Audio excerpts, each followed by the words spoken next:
On January 7, 2009, the global financial system received a shock. A 7,000 crore rupee lie was exposed inside a widely trusted technology giant. Ramalinga Raju, the revered founder of Satyam Computers Services, sat down and penned a confession letter to Indian regulators. He admitted his company's profits were fake, writing he felt like he was riding a tiger, not knowing how to get off without being eaten. To understand how he got on that tiger, you have to look at the decade prior. Through the 1990s and 2000s, Satyam was the golden child of the Indian IT boom. It secured massive contracts and aggressively expanded operations into 55 different countries. They boasted a client roster filled with Fortune 500 companies. They even won the prestigious Golden Peacock Award for corporate governance. To outside investors, Satyam was a fortress of stability. They reported having over 5,000 crore rupees, roughly $1 billion at the time, sitting safely in their bank accounts. But that cash was a complete fabrication. Over 90% of it simply did not exist. When the vault opened and the world saw it was empty, Satyam instantly became India's Enron. The revelation proved that global trust in corporate balance sheets could be shattered by a few fabricated keystrokes. So how did they fake $1 billion? If we look at this animated chart, we can see the first pillar of the fraud. Satyam's leadership generated over 7,500 fake billing invoices, artificially injecting phantom revenue into the system. Next, they created 10,000 ghost employees on the company payroll. Every month, Satyam paid these ghosts their salaries, allowing the founders to siphon out 20 crore rupees in real cash. You might wonder where the auditors were. PricewaterhouseCoopers signed off on Satyam's books for years. They looked at forged fixed deposit receipts provided by management, but failed to do the most basic step in auditing. They never independently contacted the banks to verify if the cash was actually there. This created a bizarre paradox. On paper, Satyam was mathematically thriving, posting record profits. In reality, it was bleeding cash to its own founders. All that siphoned cash had to go somewhere. Raju took those funds and funneled them through more than 300 family-owned shell companies. His goal was simple: quietly hoard thousands of acres of real estate across Hyderabad. The plan was to eventually sell the land at a premium and quietly put the cash back into Satyam to fill the accounting hole. But then the 2008 global financial crisis hit, and the real estate market completely collapsed. Raju was trapped.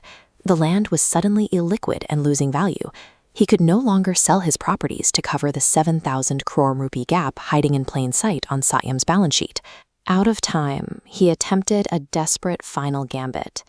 He proposed using Satyam's fictional cash reserves to buy Mehta's Infra and Mehta's Properties, real estate firms owned by his own family. The goal was merging the books, trading phantom cash for actual land, and effectively erasing the evidence of the missing money. But institutional investors saw a blatant conflict of interest in a company buying its founder's family business. They revolted, completely blocking the Mehta's acquisition. The collapse of that deal eliminated Raju's only possible exit route. Knowing the company would soon default on its obligations and the missing cash would be discovered, he had no choice left but to confess. The moment the confession letter went public, the market violently rejected Satyam. The company's stock crashed 85% in a single day, and trading was abruptly halted across global exchanges. Beneath the crashing stock tickers were 40,000 legitimate IT workers. Tens of thousands of people woke up to realize their careers, their pensions, and their daily livelihoods were built on a mirage. Facing an economic disaster, the Indian government executed an immediate 48-hour emergency response. They stepped in and completely dissolved Satyam's fraudulent board of directors. To stop the corporate contagion, the government appointed a team of respected emergency directors, including heavyweights like HDFC's Deepak Parekh and NASSCOM's Kiran Karnik, to take control of the sinking ship. Within months, they orchestrated a rapid acquisition by Tech Mahindra, securing Satyam's remaining assets and stabilizing the payroll. This swift intervention established a crucial boundary. A corrupt company can absolutely be allowed to fail, but an entire economic sector and tens of thousands of innocent jobs cannot be allowed to collapse with it. The justice system eventually caught up. Raju and his accomplices were sentenced to prison. PricewaterhouseCoopers received a historic 2-year ban from auditing listed companies in India, and the regulatory board forced them to disgorge millions in illicit gains.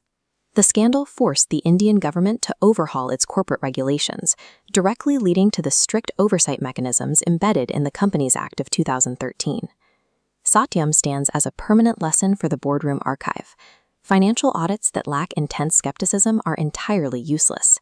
A founder can forge a balance sheet and ride the tiger for a decade, but eventually they have to face the brutal arithmetic of true cash flow.